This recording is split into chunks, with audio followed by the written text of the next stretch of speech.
안녕하세요, 여러분. 오늘 읽을 책은 뉴턴이에요. 자, 준비되셨나요? 근대 이론 과학의 선구자 뉴턴. 지금으로부터 약 360년 전 보름달이 환하게 뜬 겨울밤, 영국의 작은 시골 마을 울스수프에서 한 아이가 태어났어요. 저런 아기가 고개도 못 드네. 가엾어라. 아버지도 없는데 저렇게 약하게 태어나다니. 아기가 태어나기 전에 아버지는 이미 세상을 떠났어요. 아기는 너무나 약해 자라서도 한동안 목대를 받치고 다녀야 했어요. 이 아기가 바로 불행하게 태어났지만 훗날 위대한 과학자로 이름을 떨친 아이작 뉴턴이랍니다. 뉴턴이 아장아장 걸음마를 시작할 때 어머니가 재혼하여 뉴턴은 외할머니와 함께 살아야 했어요. 할머니, 엄마가 보고 싶어요. 엄마한테 데려다 주세요. 뉴턴은 엄마가 보고 싶을 때마다 외할머니를 졸랐어요. 외할머니는 대답 대신 뉴턴을 꼭 안아주었지요.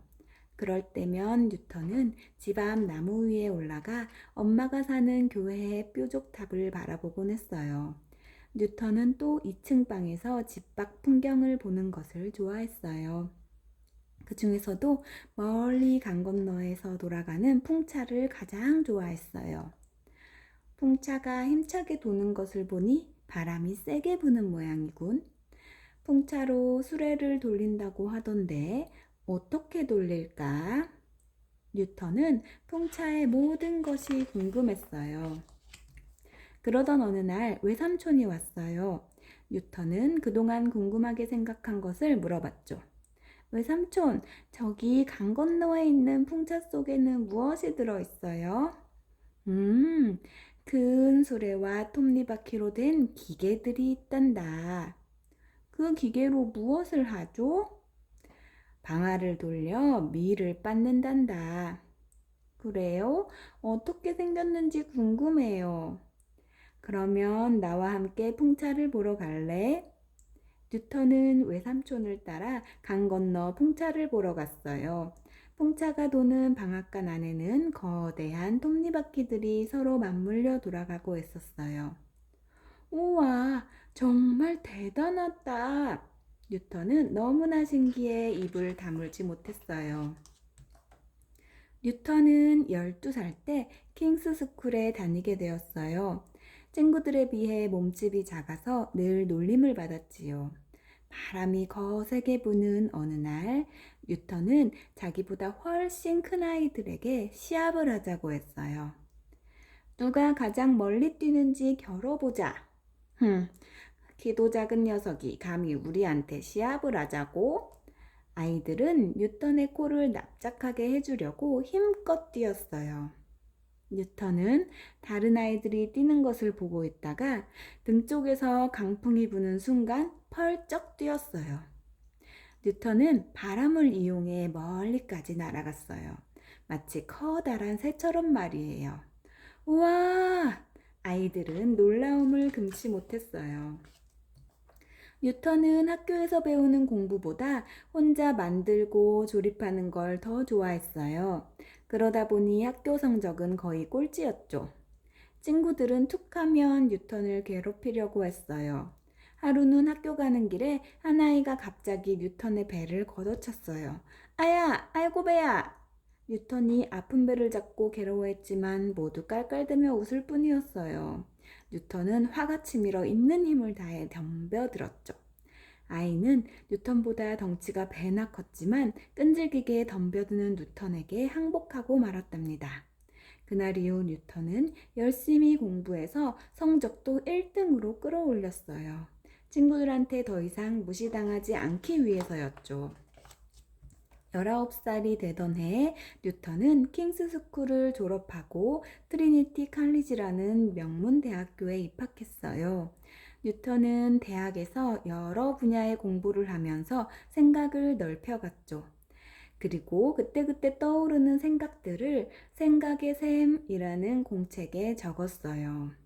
생각의 샘에 써놓은 것들은 훗날 훌륭한 연구 자료가 되었답니다. 공책의 맨 첫 장에는 이런 말이 쓰여 있었어요. 플라톤은 나의 친구다. 아리스토텔레스는 나의 친구다. 그러나 진리야말로 누구보다도 더 소중한 친구다. 뉴턴은 위대한 학자들을 존경하면서도 자신이 진리의 빛을 더 환하게 밝힐 수 있다고 믿었답니다. 뉴턴은 우주와 천체 세계의 움직임에도 큰 관심을 가졌어요.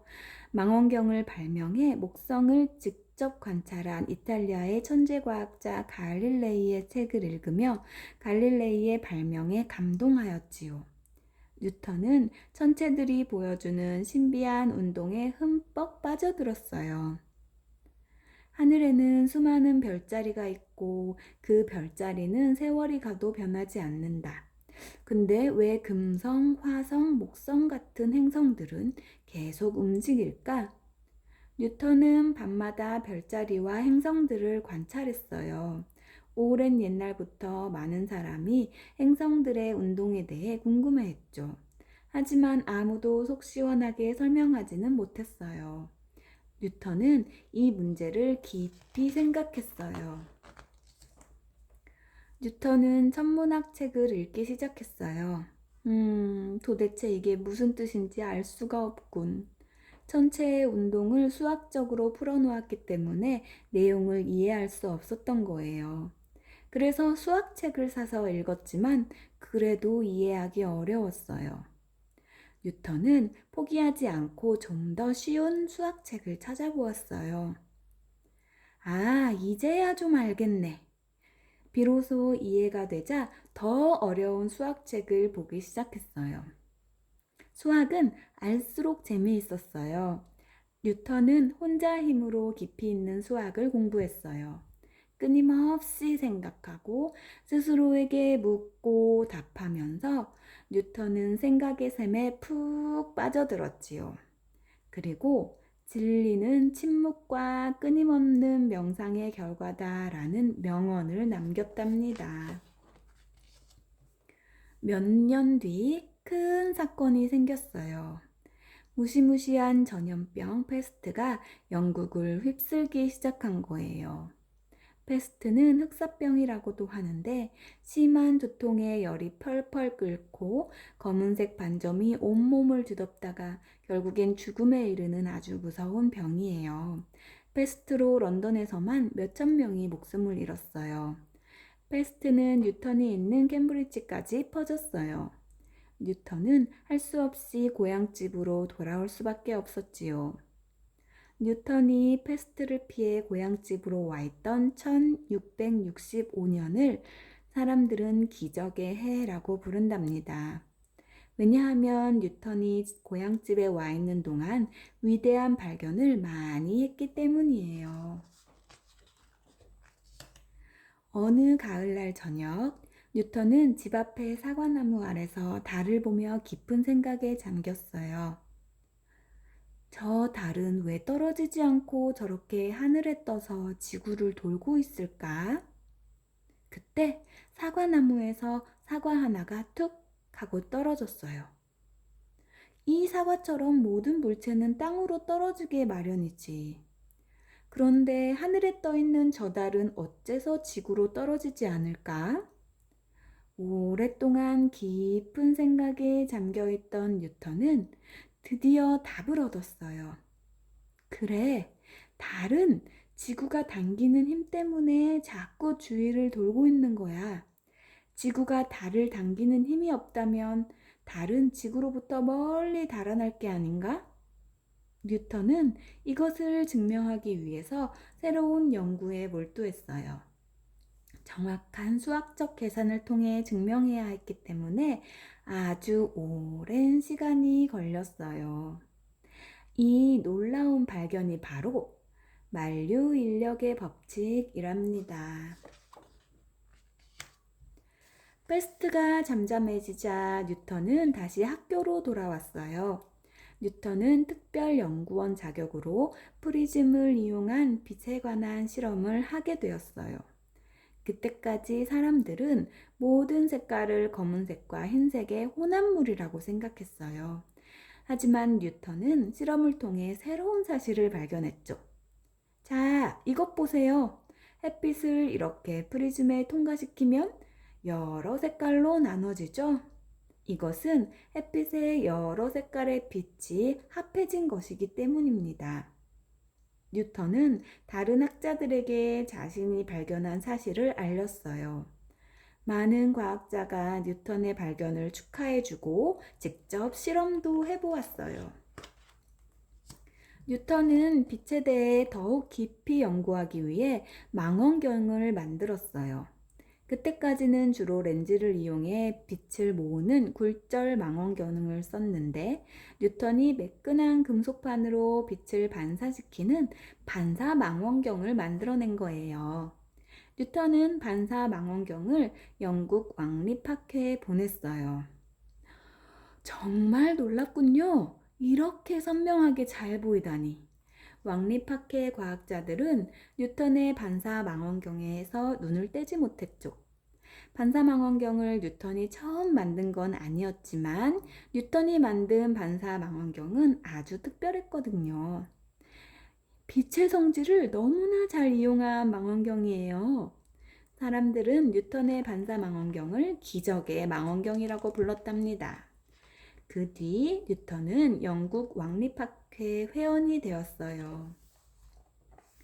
뉴턴의 명성이 높아지자 시기하고 질투하는 사람이 생겼어요. 이 정도 발명품은 대단한 게 아니에요. 뛰어난 과학자 후크도 그런 사람 가운데 한 사람이었죠. 뉴턴이 화가 나서 맞서자 두 사람의 싸움은 몇 년 동안 계속되었답니다. 뉴턴은 싸움에 지쳐 2년 반 동안이나 외부와 연락을 끊고 지냈어요. 그동안 뉴턴은 연구에 더욱더 몰두했죠. 그 덕분에 과학 분야에서 더욱 놀라운 성과를 거두었고 영국에서 가장 유명한 과학자가 되었어요. 후크도 뉴턴을 인정할 수밖에 없었어요. 두 사람은 그제야 화해하고 학문의 동반자가 되었답니다. 뉴턴을 따르던 헨리라는 과학자가 있었어요. 헨리는 뉴턴의 발견과 연구를 프린키피아라는 책으로 만들 수 있게 도우며 프린키피아에 시를 지어 바치기도 했답니다. 그는 어떤 사람도 따라갈 수 없을 만큼 신에게 가까이 갔다네. 뉴턴이 자연과 우주의 법칙을 가장 잘 알아낸 최고의 과학자라는 말이지요. 뉴턴은 84살의 나이로 세상을 떠났어요. 나는 세상 사람들이 나를 어떻게 보는지 모른다. 그러나 나 자신을 돌아볼 때 나는 진리의 바닷가에서 좀 더 예쁜 조가비를 찾으며 즐겁게 노는 어린 아이일 뿐이다. 뉴턴이 한 말이 아직도 우리 귓가에 맴도는 듯 합니다. 네, 여러분 오늘 뉴턴 여기까지 읽었는데요. 오늘도 퀴즈가 있어요. 첫 번째, 뉴턴은 과학책이 수학 때문에 너무 어렵다고 느껴졌을 때 어떻게 했나요? 두 번째, 뉴턴이 이렇게 훌륭한 과학자가 된 것은 뉴턴의 어떤 습관 때문이었을까요? 여러분, 오늘도 책 읽고 퀴즈를 통해서 생각하는 시간 가질게요. 그럼 다음에 만나요. 안녕.